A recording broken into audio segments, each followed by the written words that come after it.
How about we hop over to VA ratings for narcolepsy? And this one's really fascinating. And I will let you go in. But again, as insomnia doesn't actually have a rating, they analogously rate it with mental health.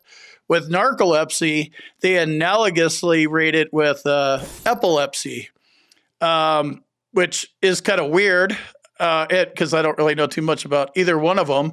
But what do you have to say about this one? Just narcolepsy in general and how the VA has decided to throw it up on the board.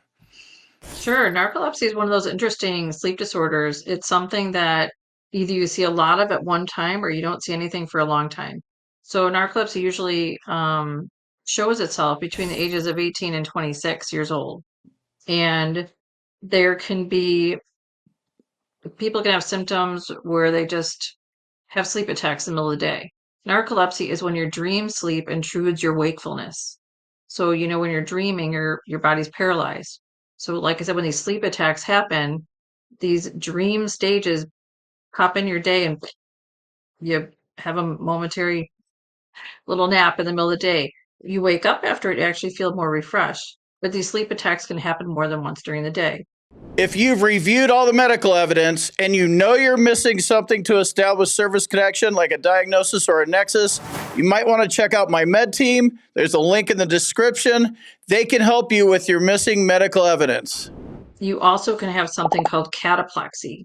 Cataplexy is a symptom of narcolepsy where a strong emotion can cause weakness. So some people might be with a group of friends, they start laughing, and your legs go weak and you could collapse. Or you might experience a facial droop, or you could have an arm, droop.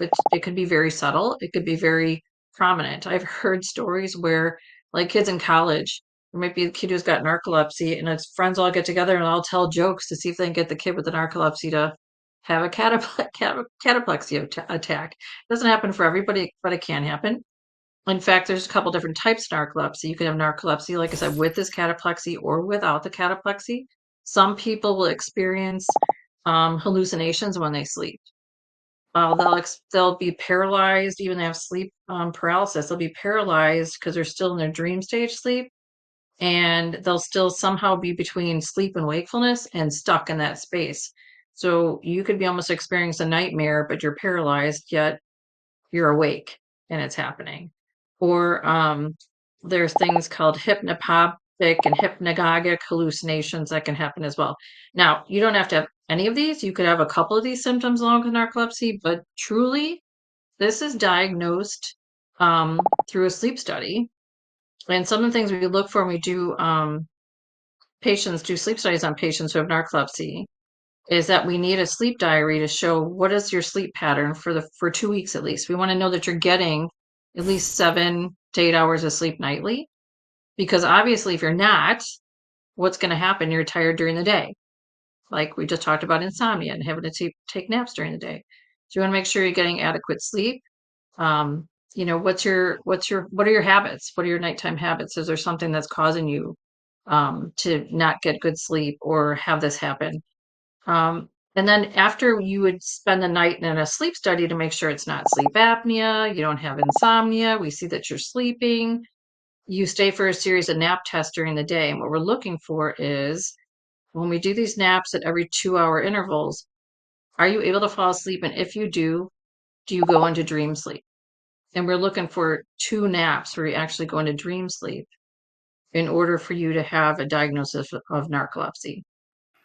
Some Out. people, because they've disrupted sleep stages too, I'll throw this out there. Some people can go to sleep, like most normal people, they fall asleep and they go through the normal stages. A person who's got narcolepsy, their first stage of sleep might be dream sleep right when they go to sleep. Right. So it's completely different. I was thinking, and you kind of touched on it.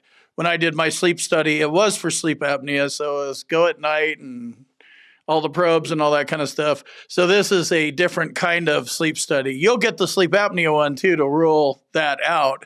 But yeah, now you're coming in for day Yeah, you tests and could, you nap could, tests. And yeah, what standing there, or what do you just fall asleep and go straight into deep, deep sleep? And yeah, like you were kind of saying, that's interesting. You could actually be pretty rested after one of these episodes when your jackass friends trigger you into doing this. Like, yeah, that was real cute. You made me do whatever, but at least I'm rested and you guys aren't. Kind of weird. This is a tough one. I have seen patients, typically if we're even going to test it, sometimes people have come from their doctor who put them on some sort of stimulant medication. And so anybody who goes for a narcolepsy test has to be off any stimulating or sedating medications before they come in. A lot of people don't like to go off their Adderall or whatever else that they might be taking because it helps them stay awake. But truly, to test for this, you need to be off anything that's going to skew the daytime test where we do these naps. Same with if you come in for a narcolepsy test and we find that you have sleep apnea that night before, depending on what your apnea looks like, we'll be canceling this test. We're gonna have to treat that apnea first because you can have sleep apnea and you can have narcolepsy at the same time. But we need to treat one before we're able to treat the other. Brings up a good, just another topic. I wonder if you could have ratings for both. My, I'm going to go with yes, because narcolepsy is one thing over here in seizure world, or epilepsy, right? And then sleep apnea is Right. because sleep apnea it's a respiratory condition. It's a neurological or convulsive disorder. Oh, So they are convulsive different. So disorder. you could probably have a high rating depending on what's going on with the seizure situation and sleep apnea. So yeah, Sure. not only do you want to find out for yourself, but that could help your claim as well. I have heard where narcolepsy can start as early as 13 years old. Sometimes you find it even in certain groups of nationalities. I did meet a doctor who had quite a few patients with narcolepsy in his practice, and they were of a non-American descent.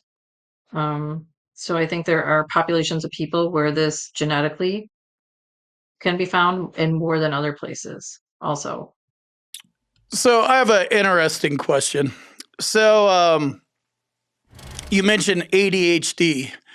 I didn't even actually get a diagnosis to that till in my 40s. For me, it just wasn't something we were looking for, and I don't know what handing out Ritalin or Adderall or whatever it was for kids. You're saying narcolepsy is usually found younger too. Let's go down both rabbit holes. What are your thoughts on how many adults actually have ADHD when they should have been diagnosed when they were a child or whatever? And the same with narcolepsy. Does that happen in adults, I guess, is the question. Sure. Absolutely it can. And I know I've met people who are getting diagnosed with narcolepsy older, and they talk about how they're able to compensate for it because they were able to take naps to be able to get through the day because those naps ended up being refreshing and helped them through. Whereas I will also see the flip side of that, where I'll see patients come in for a diagnosis of narcolepsy, and it's 9 out of 10 times it's really not a narcolepsy. It's some underlying other issue. People are not sleeping. People want a quick fix for certain things, like you said, like the ADHD thing. That's why you have to be off all those stimulating or sedating medications to really find out about this diagnosis. So yes, you can have somebody who is diagnosed later with ADHD for sure. And then there's that other thing with restless legs we're going to talk about at some point, and how that even plays into, again, having to not being able to focus. Because a lot of what these issues are, people cannot focus. You're too tired.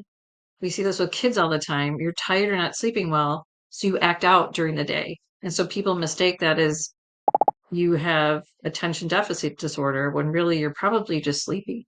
Let's go down that one. So are we talking about restless leg syndrome versus, is it called periodic leg movement? Is that what it So is? restless legs is a disorder of wakefulness. People are always constantly moving their legs. They feel like they have this itchy crawly feeling, jiggers, got to move them, that kind of thing. periodic leg movements are what happen when you're sleeping at night. We'll see it on a sleep study. We monitor your leg movements and we'll see actually this muscle jerk, muscle movement. It could be very slight. I've seen crazy wide leg movements as well, but it's those leg movements that'll cause your brain to arouse. You're not aware of it because you're sleeping through it. But all those arousals, same with sleep apnea. It's not the apnea that makes you sleepy, it's the arousals to your brain. So for some people, they don't have arousals to their brain. We just let those PLMs happen. The people who have arousals happen throughout the night, those are the ones we're going to want to treat. And I caught an acronym there, PLMs. PLM apostrophe S, periodic leg movements. Just wanted to clarify that. Yeah. PLMs, RLS. Yes. All right. Cool.